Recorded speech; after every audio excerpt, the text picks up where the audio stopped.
Alright, we're not worrying about the crazy gap between videos, just moving on and getting into it. I don't know if I'm going to make it a thing to talk about, looking at characters as trans, but I have felt pretty strongly about the characters that I have made videos on. I'm going to link both those previous videos in the description, and you're probably going to have watched the Blitz one already because I am going to make reference to it. Anyway, this is yet another example where I think it's actually quite easy to have a trans femme read on things. Perhaps even easier than Blitz, where I thought it was already pretty easy. So, let's get into it and talk about Stolas! Stolas! Stolas! Stolas! Stolas. Stolas! Stolas! Stolas! Stolas!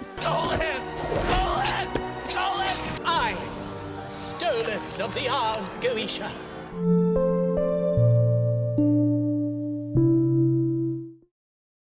Like with Blitz, this isn't about saying I think Stolas is textually trans femme or anything. That's what the Ash video is for.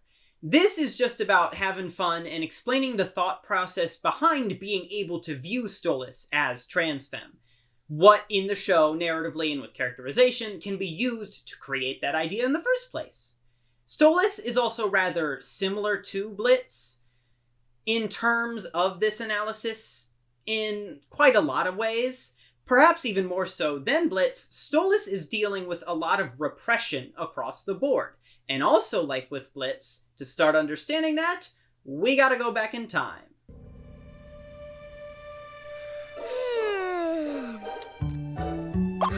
My birthday! My birthday! It's my birthday!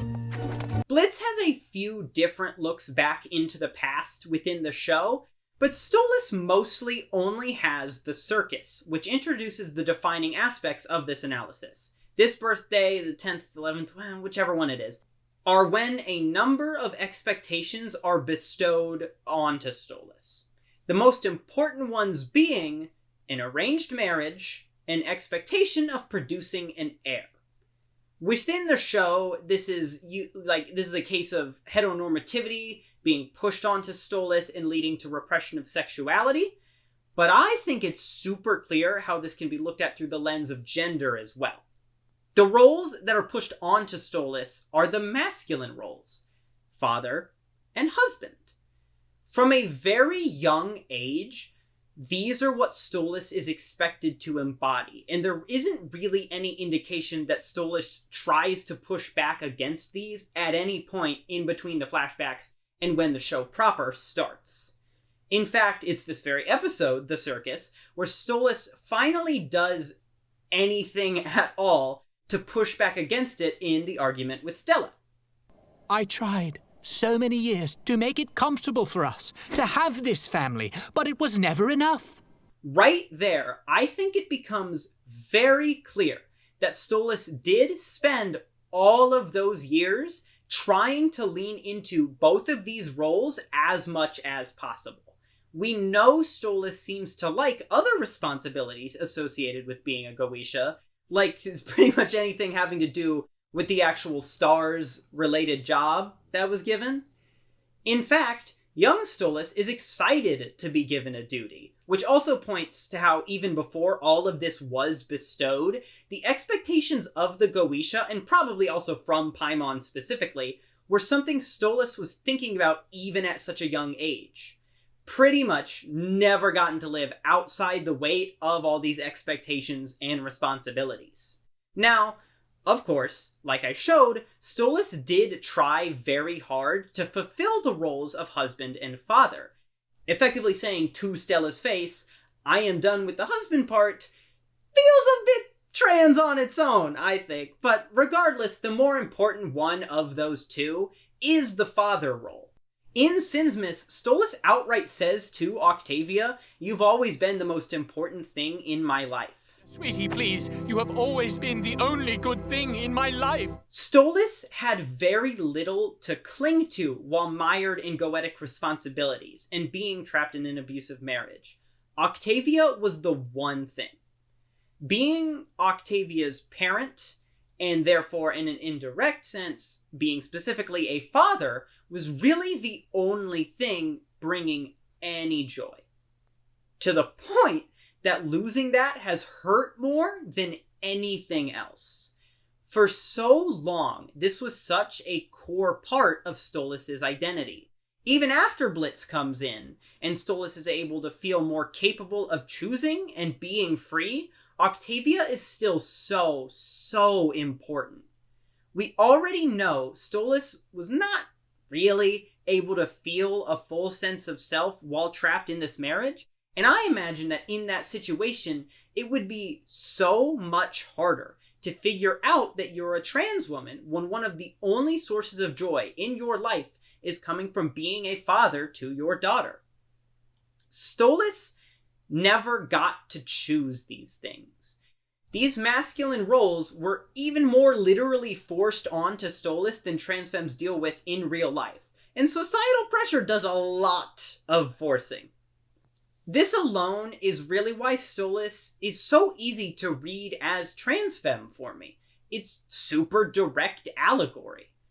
These factors are already playing a role in the queer aspect of Stolas' story, of course, but even as different as we are, a lot of our struggles as queers are similar. We tend to fight a lot of the same fight, and that lends to being able to take a narrative and draw different queer conclusions from it. I do want to be clear, this isn't a thing of like turning Stolas straight via being trans. In fact, I like to imagine the opposite, sort of opposite, I guess, where Stolas is gay, but specifically same-sex attracted. So being a trans woman just means, oh, lesbian now. You got it back there, even. I don't know if you can see it that well, my painting. That might be a bit extreme of a change to be like super realistic, but I know that plenty of trans people find that as their view on their gender and sense of self changes, so too does their view on their sexuality. That sort of happened to me in the sense that I thought, before I realized I was trans, I thought I was bi because there was some sort of allure to boys being feminine. It's pretty clear now where the allure came from, but my point is that my understanding of my sexuality changed as my understanding of my gender did.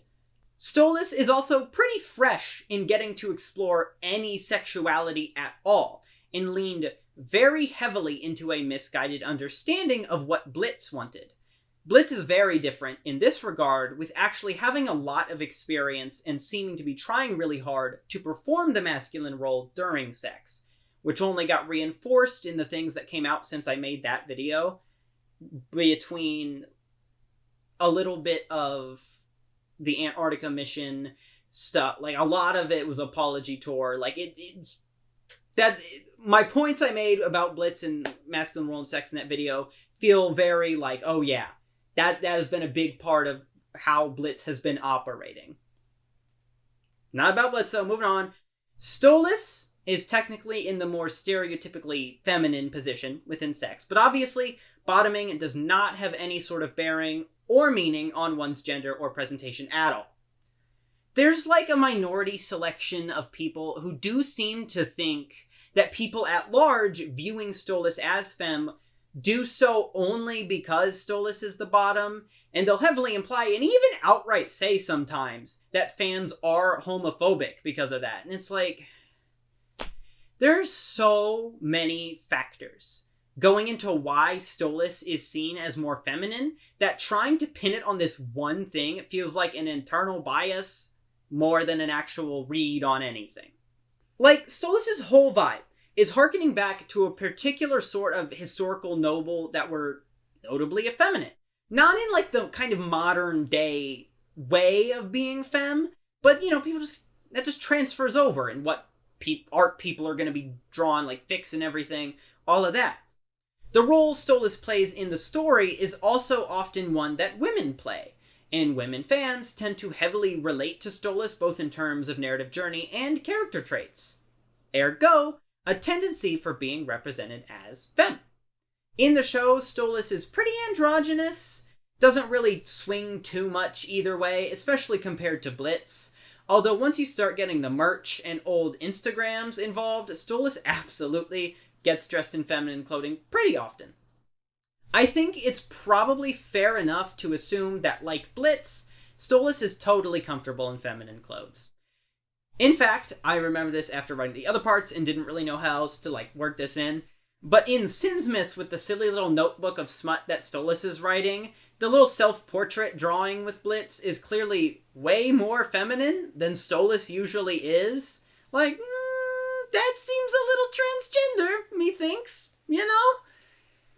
And, all these little aspects add up together to help contribute a fair amount to the idea of viewing Stolas as trans femme. It's not only looking at one of these things and being like, that's what that means. No, it's all of these things add up. That's another thing I see people complain about.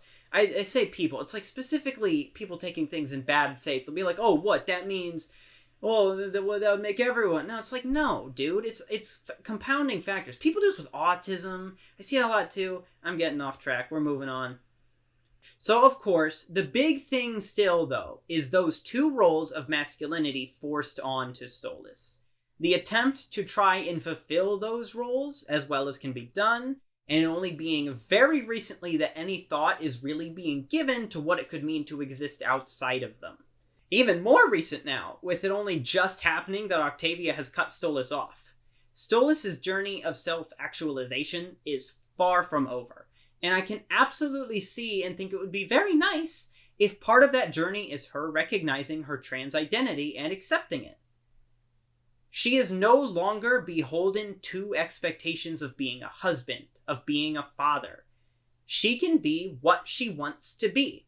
And I think it's reasonable to imagine that what she wants to be is a woman.